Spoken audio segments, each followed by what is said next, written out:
예, 하나님 우리에게 주신 복된 날에 우리가 마음껏 찬양하기로 원합니다. 만복의 근원 하나님 부르시겠습니다. 만복의 근원 하나님,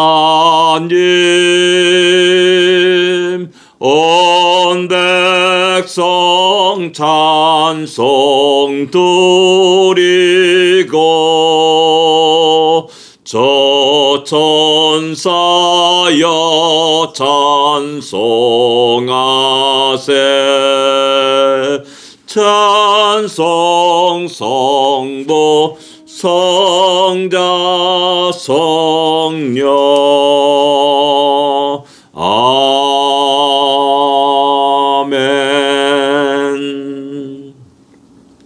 아멘. 첫 시간을 주 앞에 드립니다. 우리 492장입니다. 잠시 세상 내가 살면서 492장, 통일찬송가 544장입니다.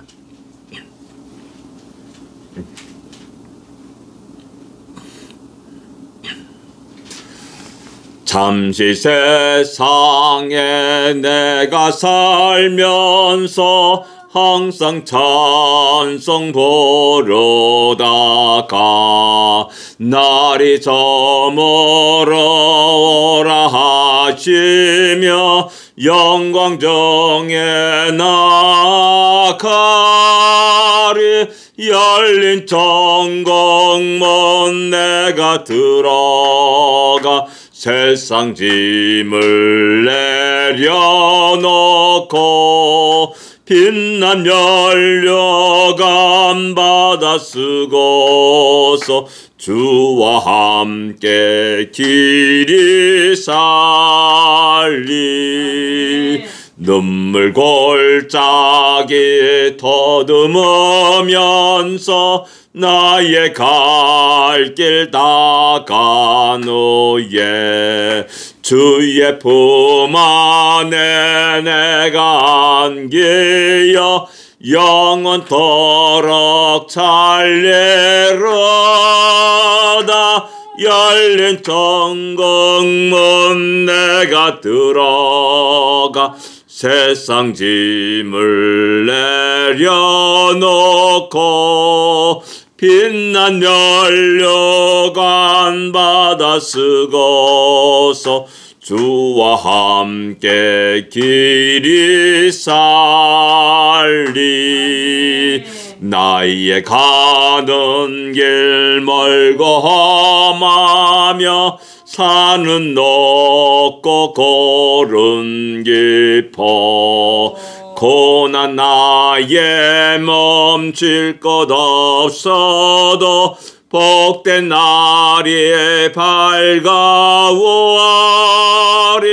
열린 천국문 내가 들어가 세상 짐을 내려놓고 빛난 연료관 받아 쓰고서 주와 함께 길이 살리.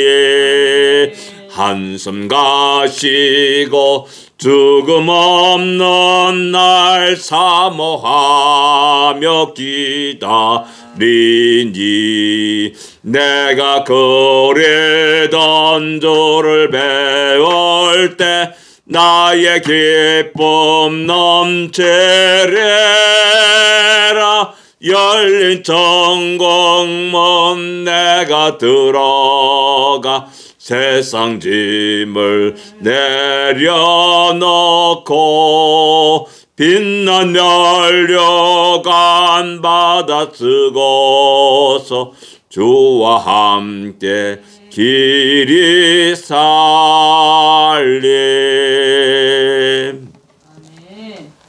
우리 모두가 열린 천국문에 들어가 주와 함께 영원히 찬양하며 또한 평안을 누릴 수 있는 우리 모두가 되기를 원합니다. 사도신경으로 신앙 고백드리겠습니다. 전능하사 천지를 만드신 하나님 아버지를 내가 믿사오며 그 외아들 우주 예수 그리스도를 믿사오니 이는 성령으로 잉태하사 동정녀 마리아에게 나시고 본디오 빌라도에게 고난을 받으사 십자가에 못 박혀 죽으시고 장사한 지 사흘 만에 죽은 자 가운데서 다시 살아나시며 하늘에 올사 전능하신 하나님 우편에 앉아 계시다가 저리로서 산자와 죽은 자의 심판하러 오시리라. 성령을 믿사오며 거룩한 공야와 성도와 설교타는 것과 죄를 사하여 주는 것과 몸이 다시 사는 것과 영원히 사는 것을 믿사옵나이다. 아멘. 요한계시록 4장입니다. 5절부터 8절까지 같이 읽겠습니다.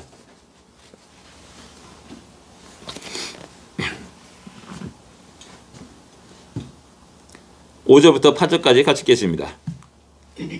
계시록 4장 5절부터 8절까지 말씀입니다. 같이 읽겠습니다. 보좌로부터 번개와 음성과 우레소리가 나고 보좌 앞에 켠 등불 7이 있으니 이는 하나님의 7 영이라. 보좌 앞에 수정과 같은 유리 바다가 있고 보좌 가운데 보좌 주위에 4 생물이 있는데 앞뒤에 눈들이 가득하더라. 그 첫째 생물은 사자 같고 그 둘째 생물은 송아지 같고 그 셋째 생물은 얼굴이 사람 같고 그 넷째 생물은 날아가는 독수리 같은데 4 생물은 각각 6 날개를 가졌고 그 안과 주위에는 눈들이 가득하더라. 그들이 밤낮 쉬지 않고 이르기를 거룩하다 거룩하다 거룩하다 주 하나님 곧 전능하신 이여 전에도 계셨고 이에도 계시고 장차 오실 이시라 하고. 아멘.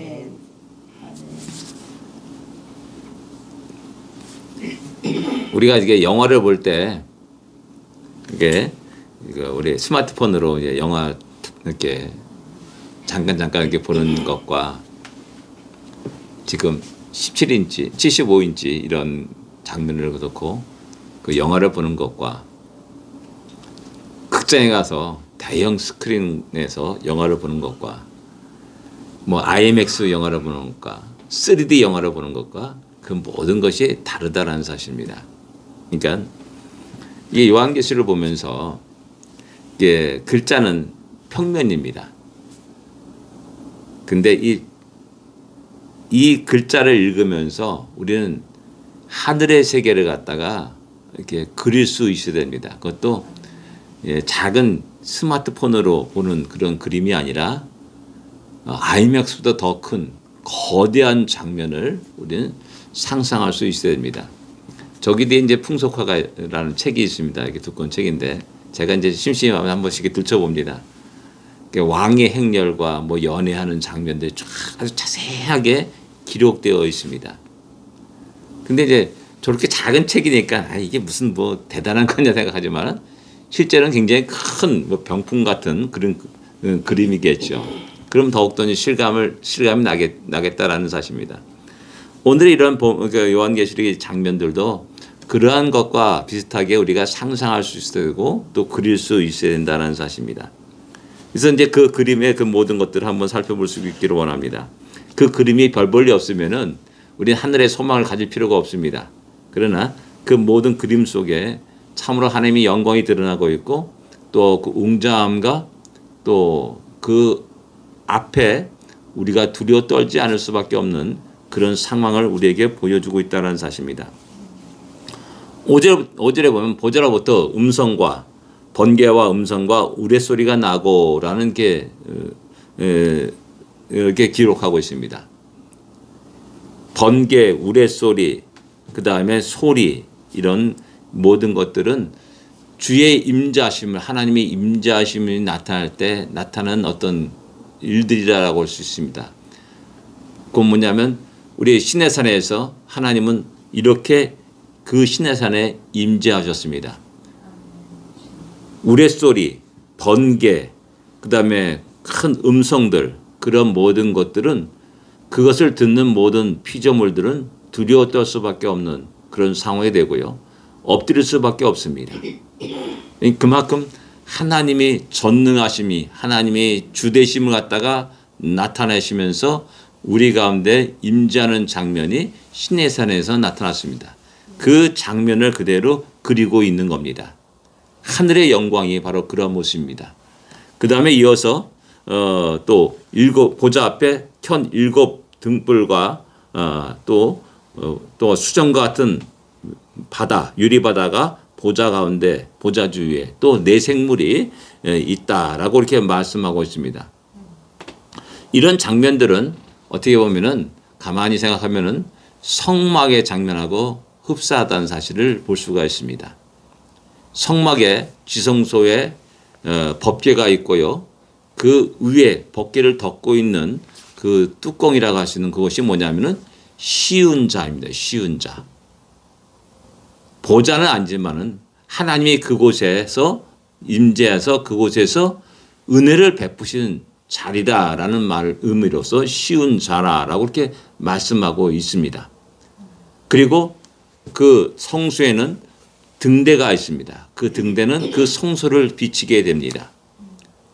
그런 장면과 흡사한 그런 장면을 우리에게 보여주고 있습니다. 그러니까 이 지상의 성막의 그 장면과 하늘의 성소의 장면을 우리에게 보여주고 있다라고 말할 수가 있습니다.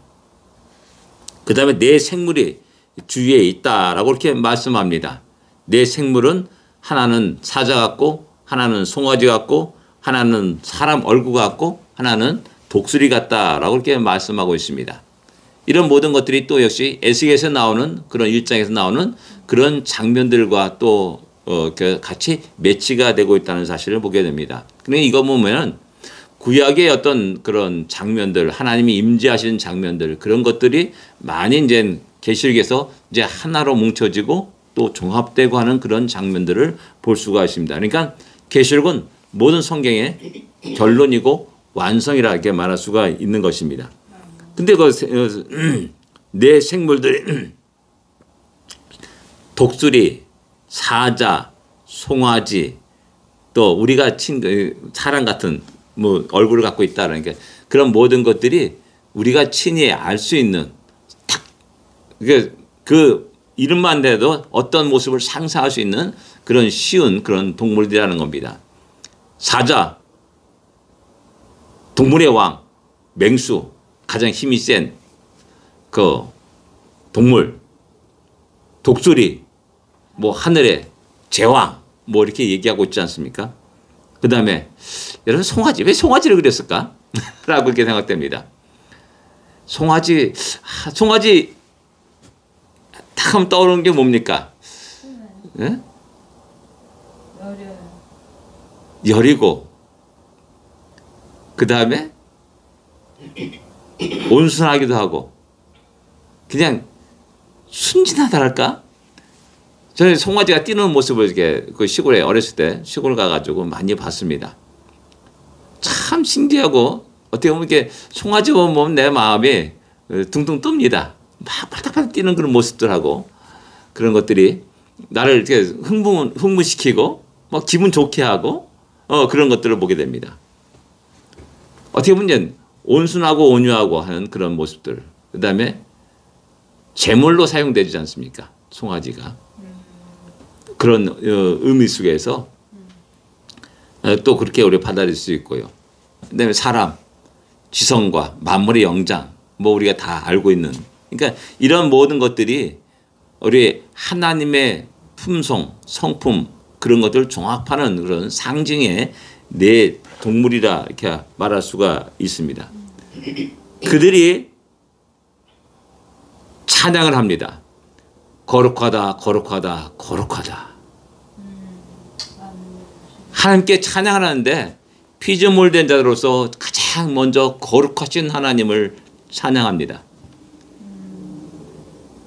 피조물과 창조주 사이에 어디 건널 수 없는 그런 어떤 한계, 그 거룩하신 하나님을 찬양하고 차원이 다른 하나님입니다. 우리가 감히 우러러볼 수 없고 접근할 수 없는 거룩하신 하나님을 찬양하게 되는 겁니다. 그래서 이 땅에 어느 누구도 하나님의 얼굴을 대하고 살 사람이 없다라고 말하면서 하나님이 사자를 만났거나 그런 사람들은 두려워 떨었다는 사실을 알 수가 있습니다.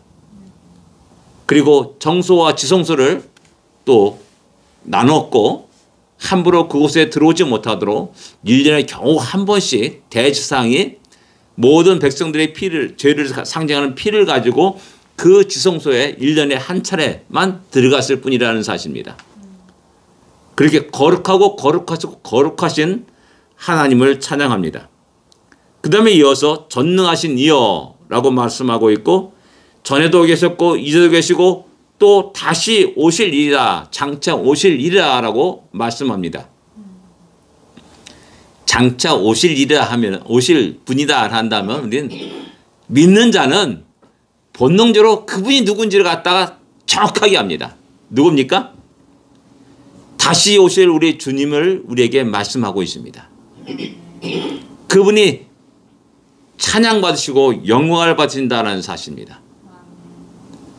이런 찬양과 그런 장면들을 보면서 이 땅에 살아가는 나그네 인생길을 살아가는 수많은 믿음의 사람들에게, 또 교회들에게 힘과 용기를 더해 주는 거고, 큰 고난을 받고 신음하는 자들에게 큰 위로를 주는 것이라는 사실입니다. 우리 모두에겐 그 하늘에 열린 문이 있다는 사실입니다. 그리고 요한계시록에 또한 기록자인 요한 사도가 그 장면을 보듯이 우리가 또한 그 장면을 우리에게 소개하면서 우리 모두가 그 영광스러운 장면을 또한 볼 수 있고 그릴 수 있고 상상하면서 오늘 이 시대의 어려운 나그네 인생길을 믿음으로 승리하기를 원하고 있다는 사실을 우린 기억해야 됩니다. 그래서 이 땅의 일을 보게 되면은 고난이요, 어려움이요, 또 여기 앞에 뭐 7개 말했듯이 수많은 고난들이 있습니다. 수많은 유혹들이 있습니다. 그러나 우리는 다시 눈을 들어서 하늘을 볼 수 있는 그런 여유와 또한 믿음을 가지고 있어야 됩니다. 그것을 본 자는 변절자가 없습니다. 그것을 본 자는 넘어지지 않습니다. 다시 일어나고 또 승리하고 싸워서 이겨나가는 그런 믿음의 삶을 보여주고 있다는 사실입니다. 그런 데를 통해서 하나님은 영광을 받으십니다. 오늘도 우리가 그 거룩하신 하나님을 찬양하며 이 하늘의 영광을 우리가 상상하고 그리면서 우리가 힘있게 오늘도 믿음의 발걸음을 내딛기를 원합니다. 기도하겠습니다. 하나님 아버지, 은혜를 감사합니다.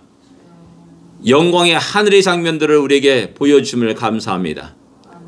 우리가 잘 그것을 그릴 수 있도록 인도하시고 그 하늘의 영광을 소망하면서 사랑하는 우리 모두가 되게 하여 주옵소서. 피곤합니다. 힘듭니다. 우리의 인생이 왜 이렇게 어렵고 힘듭니까? 그러나 낙심하지 않게 해주십시고 좌절하지 않게 해주십시고 다시 새로운 힘을 얻고 힘찬 믿음의 발걸음을 내딛게 하여 주십시고 아버지, 싸워서 승리하는 우리 모두가 되게 하여 주옵소서. 우리에게는 앞에 열린 문이 있고 하늘의 영광이 있다는 사실을 늘 기억하면서 아버지, 그 하늘나라를 소망하면서 살아갈 수 있는 우리 모두가 되게 하여 주옵소서. 이 하루를 복되게 하여 주옵소서. 이 하루를 통해서 아버지, 거룩하신 하나님을 찬양하며 하나님과 동의하는 우리 모든 삶이 될 수 있도록 인도하여 주옵소서. 예수님으로 간절히 기도드립니다. 아멘. 하늘에 계신 우리 아버지여, 이름이 거룩히 여김을 받으시오며 나라의 마옵시며 뜻이 하늘에서 이루어진 것 같이 땅에서도 이루어지리이다. 오늘날 우리에게 일용할 양식을 주옵시고 우리에게 죄진 자를 사하여 준 것 같이 우리 죄를 사하여 주옵시고 우리를 시험에 들지 말게 하옵시며 다만 악에서 구하옵소서. 되게 나라와 권세와 영광이 아버지께 영원히 있사옵나이다. 아멘. 승리하십시오. 복된 하루가 되십시오.